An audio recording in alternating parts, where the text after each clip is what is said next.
మీ business ఏదైనా మీ ఊర్లో promotion చేయాలంటే అది సుమన్ టీవీతోనే సాధ్యం. ఇప్పుడే సంప్రదించండి. ముఖ్యమైనటువంటి 3 అంశాలు మాట్లాడాలని మీ ముందుకు వచ్చాను. మొదటిది దేశ రాజకీయాలు. దేశ రాజకీయాలు ప్రారంభించే ముందు ఒక మాట చెప్పి మిగిలిన విషయాలు చెప్తాను. వినాశకాలే విపరీత బుద్ధులు అంటాడు. విపరీత బుద్ధులు వినాశానికి దారితీస్తాయి అని. కారణాల గురించి మీకు చెప్పటం లేదు, కానీ నేను ఈ మధ్య 6 రాష్ట్రాలు తిరిగాను.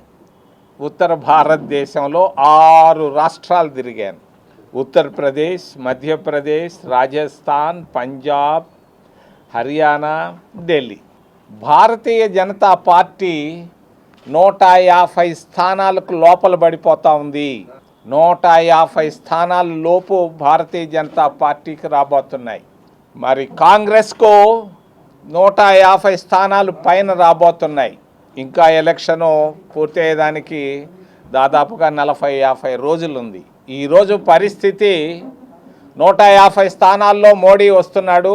కాంగ్రెస్ ప్రభుత్వం 150 స్థానాలు పైకి వెళ్తూ ఉంది.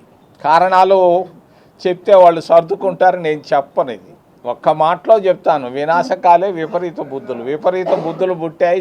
భారతీయ జనతా పార్టీకి, మోడీకి వినాశనానికి దారితీస్తున్నారు. ఆయన అనుకున్నట్టుగా 400 సీట్లు లేదు, 300 సీట్లు లేదు, 350 సీట్లు లేదు, 150 స్థానాల్లో పడిపోతున్నాడు. కాంగ్రెస్ సంకీర్ణ ప్రభుత్వాన్ని భారతదేశంలో ఏర్పాటు చేయబోతున్నారు. ఇది వాస్తవం. కానీ మీడియాలో మేము ఎంత తనకలాడినా కూడా రాయటం లేదు. మీడియా అంతా వెళ్ళిపోయింది బీజేపీ జోబీలోకి.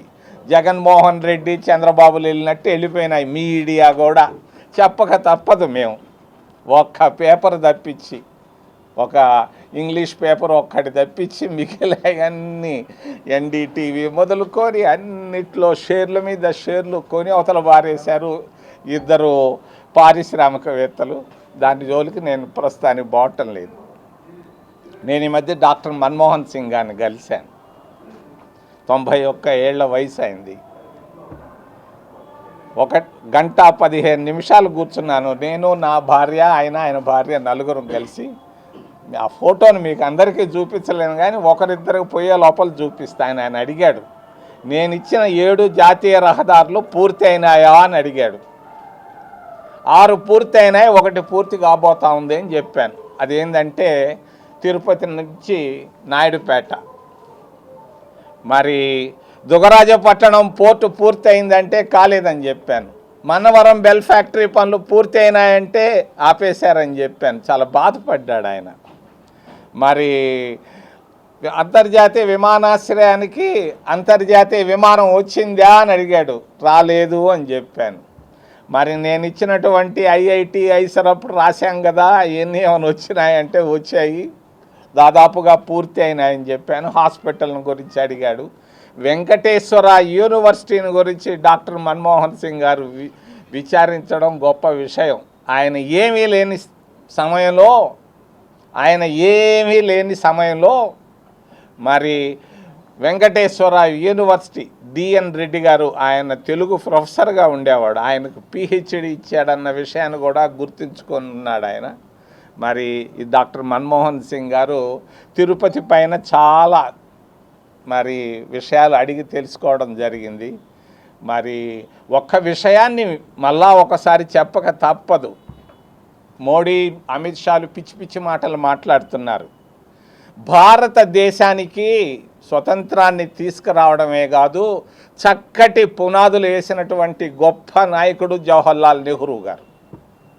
మరి అంతేకాదు, ఇందిరాగాంధీ గారు ఆమె బ్రతికున్న టైంలో ఆర్థిక అసమానతలు తగ్గించేదానికి గట్టిగా కృషి చేస్తే డాక్టర్ మన్మోహన్ సింగ్ గారు ఆ దేశ ఆర్థిక స్తోమతను పెంచాడు. ఈరోజు ఆర్థిక స్తోమతను పెంచిన ఏకైక నాయకుడు మరి డాక్టర్ మన్మోహన్ సింగ్ గారు. మరి కాంగ్రెస్ ప్రభుత్వాలు, కానీ పిచ్చి బీజేపీ ప్రభుత్వాలు ఏమి చేశాయి? కక్ష సాధింపులు. మరి ఏంది ఆ కేజ్రీవాల్, వాడు ఏం పొరపాటు చేశాడు? ఒక ముఖ్యమంత్రిని తీసుకోపోయి వేసేస్తారా? ఏమన్నా రుజువు ఉందా? వాడి ఇంట్లో డబ్బు ఏమన్నా దొరికిందా? పాని వాడు ఏమన్నా ఇల్లు కట్టుకున్నాడా? ఏమీ లేదు. వాడు ముఖ్యమంత్రి అడ్డం వస్తున్నాడని చెప్పి జైల్లో పెడితే ఏందా? మరి ఆ సిబ్బు సోరెన్ ఒక ట్రైబల్ ముఖ్యమంత్రి, వాడు ఏదో టీవీ కొనుక్కున్నాడంట. టీవీ ఎక్కడో ఆయనకు సంబంధించిన దాంట్లో టీవీ కొన్నదానికి కూడా మరి జైల్లో పెడతారా? మరి లల్లు ప్రసాద్ యాదవ్కు బెయిల్ పంపిస్తారు. ఏందయ్యా మీ బుద్ధులు? ఓ బీజేపీ ప్రభుత్వాలు, ఓ బీజేపీ నాయకులారా, తలకాయ పెట్టుకొని పని చేయండి. మీరు అయిపోయింది. 10 సంవత్సరాలు చేశారు, చూశారు అందరూ. మీరు ఇంటికి పోవచ్చు, అయిపోయింది. సంకీర్ణ ప్రభుత్వం భారతదేశంలో ఏర్పాటు కాబోతుంది కాంగ్రెస్ నాయకత్వంలో. రెండో విషయం, ఎన్నో విషయాలు ఉన్నాయి కానీ ఇక్కడికి ఈరోజు ఒక్క మేనిఫెస్టోలో ఒక్క విషయాన్ని మాత్రం చెప్పదలుచుకున్నారు. మా మేనిఫెస్టోలో విద్యార్థులకు, ఎస్సీ, ఎస్టీ, ఓబీసీ, మైనారిటీ విద్యార్థులందరికీ స్కాలర్షిప్లు ఇచ్చేదాని కొరకుగా మా మేనిఫెస్టోలో తీసుకొచ్చాం.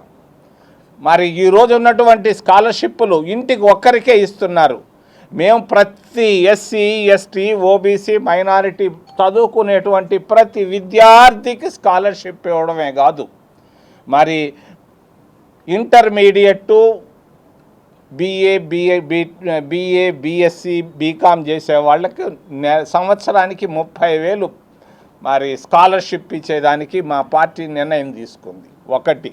రెండవది, పీజీ విద్యార్థులు ఎవరైతే ఎస్సీలు, ఎస్టీలు, ఓబీసీలు, మైనారిటీ విద్యార్థులు స్కాలర్షిప్లు రాకుండా ఇబ్బంది పడుతున్నారో వాళ్ళకి సంవత్సరానికి 40,000 రూపాయలు ఇచ్చే దాని కొరకుగా మేము సుగమం చేస్తున్నాం. మా ప్రభుత్వం రాగానే మొట్టమొదటి సంతకం విద్యార్థులకు స్కాలర్షిప్ల విషయంలో మేము తీసుకొస్తామని తెలియజేస్తూ, మూడో విషయం, నేను ఇక్కడ రాజధాని విషయం, మొన్న మా మీటింగ్ జరిగింది తారక రామ స్టేడియంలో నేను తిరుపతిని రాజధాని నగరం చేయాలని నేను అభ్యర్థించాను. దానిపైన మా పార్టీలో కొన్ని వ్యతిరేకతలు వచ్చాయి. మరి నేను ఒక్కటి మాత్రం ఖండితంగా తెలియజేస్తున్నాను. కాంగ్రెస్ వర్కింగ్ కమిటీ నిర్ణయానికి నేను శిరసావహిస్తాను. ఆంధ్రప్రదేశ్ రాజధాని విషయంలో మరి 14 గంటలు మంచినీళ్లు దాక్కుండా, ఏమీ భోజనం చేయకుండా 4:30 నుంచి 6:30 దాకా ఫాస్టింగ్లు చేస్తున్నటువంటి నా ముస్లిం సోదరి మణులందరికీ మరి రేపటి రోజున ఈద్ శుభాకాంక్షలు తెలియజేస్తూ, దేశంలో మత సామరస్యాన్ని, 6,000 కులాలు ఉన్నాయి భారతదేశంలో. ఈ 6,000 కులాలని, అన్ని రాష్ట్రాలని, అన్ని భాషల్ని అందరినీ కలుపుకోబోగలిగినటువంటి ఏకైక పార్టీ కాంగ్రెస్ పార్టీ. ఈ రేపు జరుగుతున్నటువంటి ఎన్నికలు ఇద్దరి మధ్యలో జరుగుతున్నాయి, ప్రో పూర్కు, ప్రో రిచ్కు. Bharatiya Janata Party pro rich government, pro rich పాలసీస్కి వెళ్తూ ఉంది. అదానీని, టాటాని, ఇంకొకరిని వాళ్ళు అభివృద్ధికి తీసుకొని వచ్చారు. మేము ప్రో పూర్ పాలసీ, మా ఐడియాలజీ ప్రో పూర్ పాలసీ.